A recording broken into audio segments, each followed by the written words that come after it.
अरे महाराज, जिनके पास साइकिल होती है वो भी शादी वाले दिन किसी की कार मांग लेते हैं, ये थोड़ा ही कि साइकिल से ही जाएंगे। शंकर जी बोले देखो एक बात है, क्या हम उन लोगों में नहीं है। क्यों? जो मांग कर वर बनते हैं वे 2 दिन बाद बराबर हो जाते हैं, मांगी हुई चीज तो लौटानी पड़ेगी है?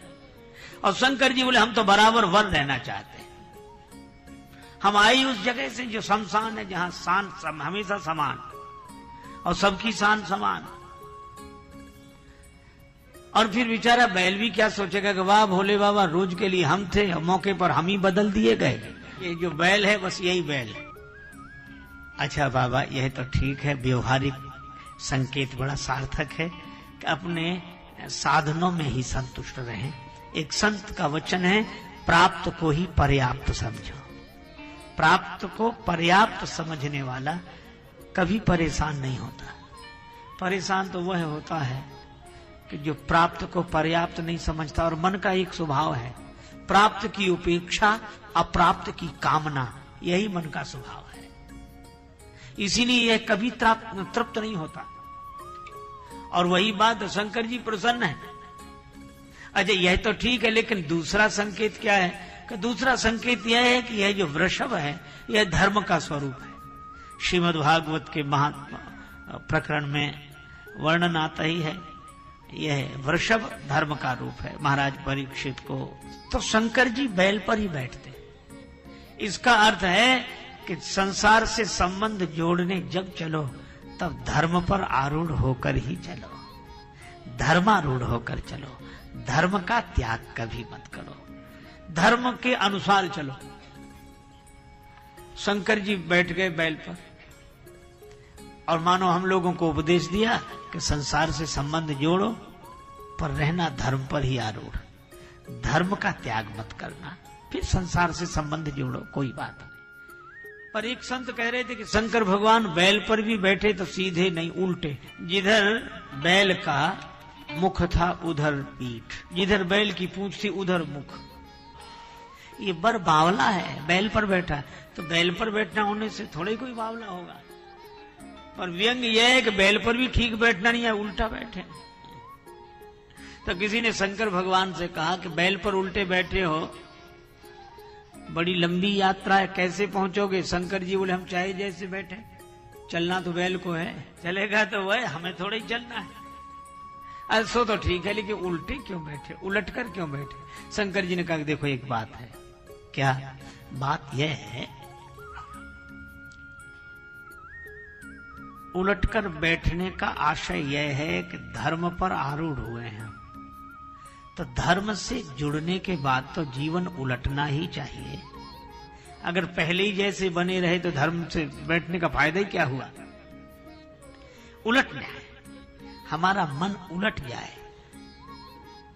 जगत से जगदीश की ओर मुड़ जाए, यही तो धर्म पर बैठकर उलटना है, अपने जीवन को बदलना है।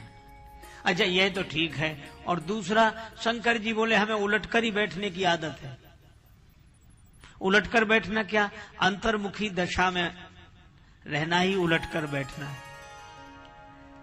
हम लोग जब उलटते हैं तो इधर जाते हैं, पलटते हैं तो इधर आते हैं, उलटकर।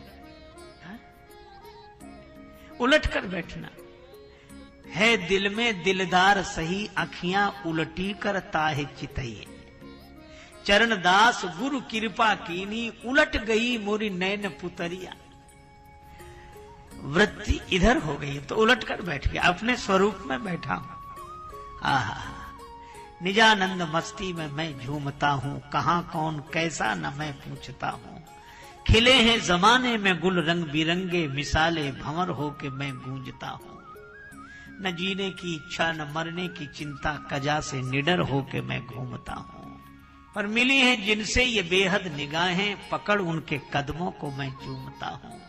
हुआ मुक्त सबसे बड़ी खुश नसीबी, फकीरी खजाने को मैं लूटता हूं। संत कबीरदास जी कहते हैं बैठे ठाणे परे उताने, कहें कबीर हम वही ठिकाने।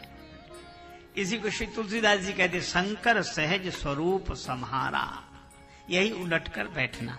तो ज्ञान की दृष्टि से उलटकर बैठना स्वरूपस्थ होना, धर्म की दृष्टि से उलटकर बैठने का अर्थ जगत से जुड़ी हुई वृत्ति परमात्मा से जुड़ जाए, अनीति से जुड़ा हुआ मन नीति से जुड़ जाए।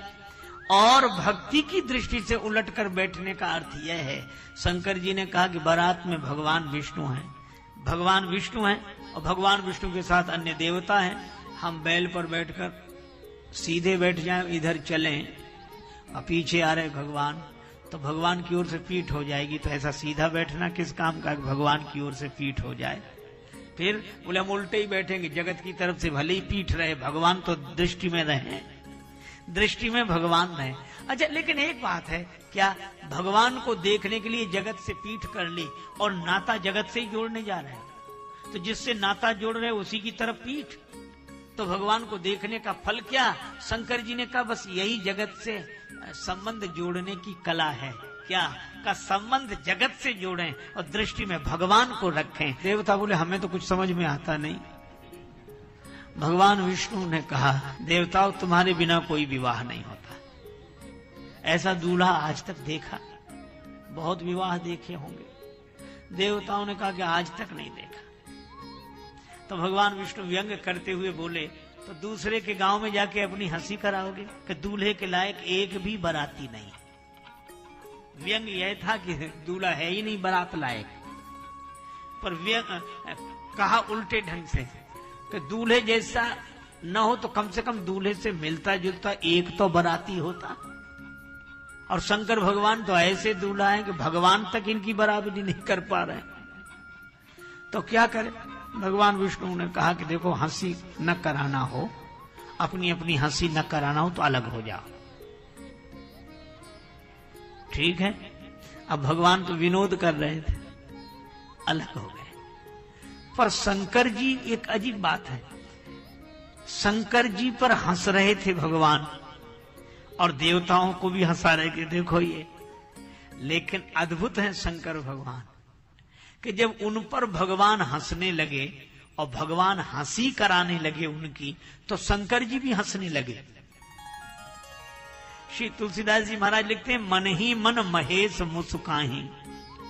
आहा, ये सामान्य दशा नहीं है। अपनी हंसी उड़ाने के लिए लोग तैयार हों तब अपने को भी हंसी आ जाए, यह तो जीव के बस में नहीं, यह तो शिव ही ऐसी लीला कर सकते हैं। क्यों? किसी ने कहा ये देवता आपकी हंसी उड़ा रहे हैं और आप भी अपनी हंसी पर हंस रहे हो। शंकर जी बोले इसलिए हंस रहे हैं कि ये देवता अपने मन से हंसी नहीं उड़ा रहे, भगवान का मन शामिल है। तो अगर हमारी हंसी उड़ाने में भगवान की इच्छा शामिल है तो हम भी क्यों ना हंसें और ये सोचें कि हमारी न चले तुम्हारी तो चले।